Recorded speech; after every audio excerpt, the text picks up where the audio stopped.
Hey guys, it's Jake. Gonna take you out to a existing customer's house. Their first floor Goodman 90 plus condensing natural gas furnace has stopped heating.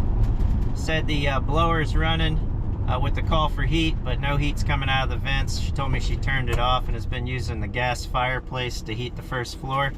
Not sure what I'll find. All right, this is the unit here on the first floor. I got here, it's still calling for heat. She didn't turn it off like she said. She put the fan in the on position, so the blower was moving air through the house, first floor. So I put the fan back to auto. The blower has shut off now, and there is still a call for heat. It's 67 in the house, and the heat's set for 75. This is looking pretty funky here. This drains right into that. It really shouldn't do that, but it's because it's going into a floor drain here. I mentioned that in the past. I have put pressure switches on this. They had crumbled and fallen apart. It used those Costa Rican pressure switches. And then I think I had to put a transformer on this or something. The customer had changed their own thermostat and I think shorted the thing out. I'm pretty sure. Alright, let's open it up. First I'm going to see if there's any codes. All I'm getting is a slow blink. We'll see if there's a code for that. Looks like we have one flash is a system lockout, retries, recycles exceeded.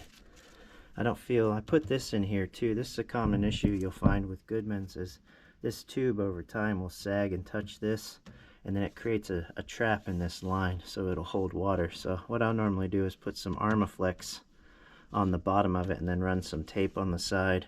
Sometimes a zip tie will be enough, and then it props it up off the bottom of the cabinet here and will allow it to, run, downhill. This is poking up just a hair here. I don't feel any water in that line. I don't feel any in this line. These are the pressure switches I put in. The OEM replacements, and they are as well from Costa Rica. So I wonder if we got any. It almost looks like someone glue glued that one on. I don't see anything in there. I can't really see the flame sensor in here if it's really dirty. Oh man, look at that. That's got a big white spot on the igniter. I wonder if that's what the problem is. I think what I'll do is just go ahead and test fire the system real quick and just see what it's doing. I wonder if that's broken. Just fired up the draft motor here. I'm gonna see if that hot surface igniter is glowing red or not. These pressure switches are closing. It sounded like something just clicked.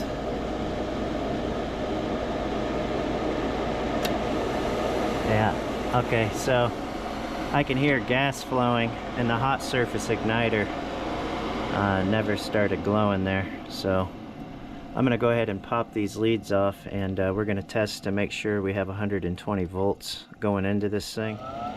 Okay, I just put the old switcheroo back on there, and draft motor just started up.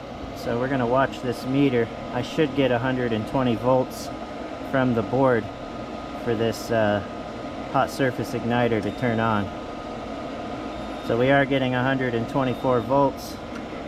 So I'm going to go ahead and kill the call. So we have voltage to the hot surface igniter, but we don't have any glowing, so that means that thing's probably cracked in there. Good indicator is when you start seeing a big white spot on them. Okay, this is what it looks like here. That left side is cooked pretty good. Looks like it probably has a hairline crack in it. Right there. Right where my fingernail is. I had to use a washer on the screw.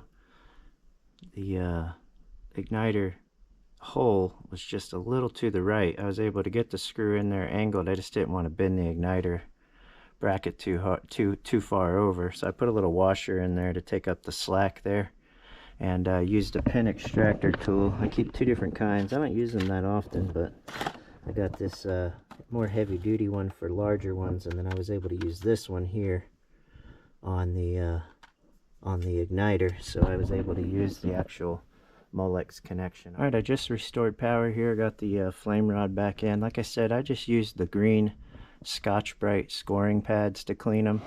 Okay, the draft motor started here. We should get a hot surface igniter glowing cherry red once those pressure switches satisfy. Yep, there we go. Hot surface igniter's glowing. You see it right there. Gas released, shooting directly into the heat exchanger there, so that's good. Once that heat exchanger starts to warm up, there's a delay, you know, on make on the blower, so then this blower should go ahead and turn on and start running.